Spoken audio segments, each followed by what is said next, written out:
In other words, you got to get some common sense. You got to start thinking clearly. You got to stop doing some stuff so your mind can clear up. And here we go. We got a lot of people got some problems because their mind ain't clear. You can't think with a clear mind.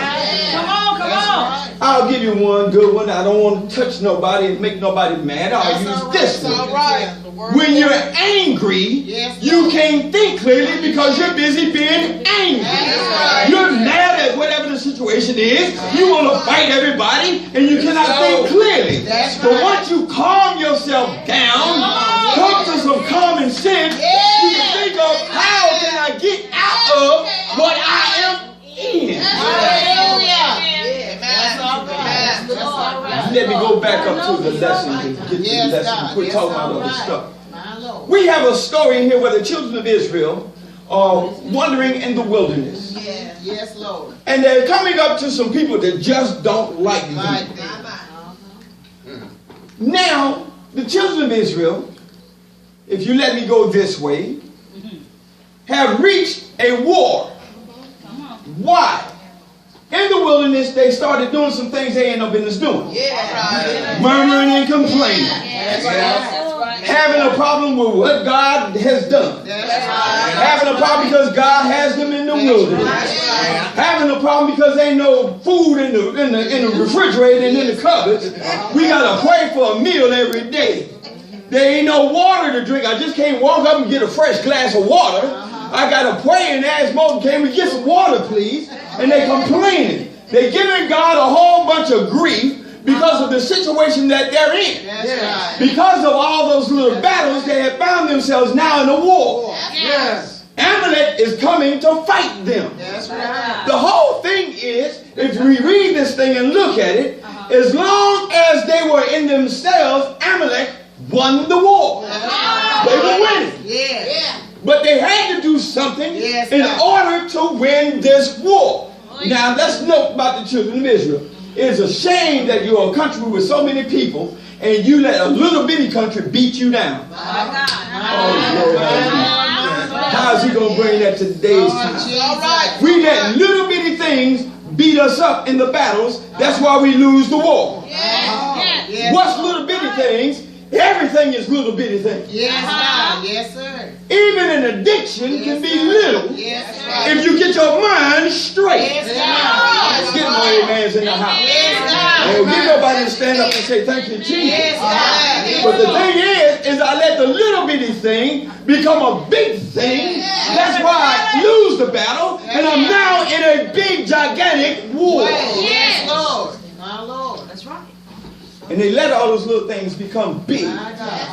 So that when Amalek came, they cannot see winning this war. That's right. Yes, Lord. But the Lord began to speak to Pastor Moses. Yes, Lord. This is why sometimes you need to shut it up and get it. Your pastor starts talking to you, then you're going to talk back like you know more than the pastor. I didn't hear nobody say amen. Right now.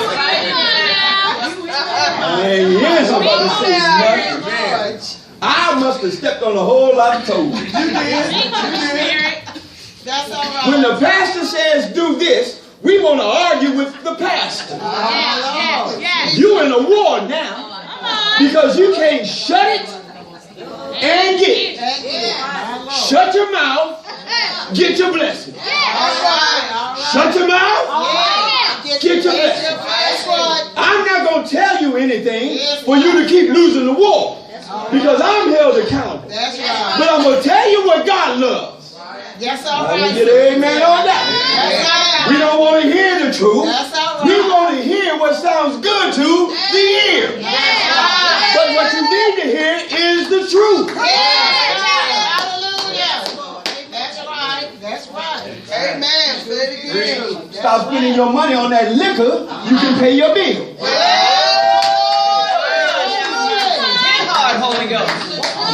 Stop running around at night. Go home and get some sleep. You won't lose your job for being late to work. Oh my God. We don't want to hear that. We want to hear the fact that, oh, because I had this little stumbling block, it's everybody else's fault. No, it's your fault. It ain't nobody else's fault that you in what you in. Yes. You got into it. It's your fault. Yes.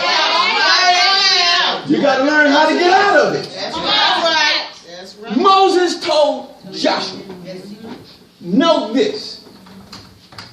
Moses did not sit there and say, well, since I'm the leader, I'll do everything. My Lord. You can't do everything. That's right. If I put you over the baking powder committee, Well, and you president of the baking powder committee, you can't make all the baking powder. come on. That's right. You need some help. You need to get some people to work with you. You got to learn how to be the kind of person that get people that can follow you and work with you. And when you need them to do something, they'll do something for you. That's right. All right. That's right. It looked really ridiculous for Pastor Anderson to do everything in church on Sunday morning. Open it up, do the prayer, do the scripture, statement of faith, sing the morning hymn, play all the instruments, usher everybody in, pick up the tithe, pick up the offering. Y'all be sitting there thinking, he's a fool. Because he's doing everything by himself, killing himself, and we can do things just as well as he can. You got to know that you got some people that can do a good work. You got to put them to work. Yes, Lord. Moses was a leader. Moses was a shepherd. Moses knew how to lead people from one place to the other. Moses was not a fighter.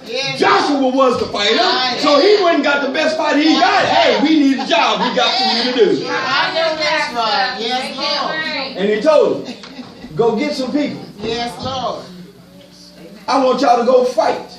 Yes, God. See, we got a war here. We need to win. Yes, Lord. Amen. Now, Joshua didn't tell Moses what to do so they would win the war. Yes, Lord. Joshua went and got him some troops, Yes, Lord. and they went to go do what they do. All right. They went to go fight. Moses was the one that knew how to win the war. That's right. Yes. So he told them, what I'm going to do is while y'all out there fighting, I'm going to be up on the hill. That's right. So when things look bad, you can look up to the hill because that's where I'm at. Right up on the hill. Yes, That's where the scripture came in and said, I will look up to the hills which cometh my help. You got to start looking up when you're down.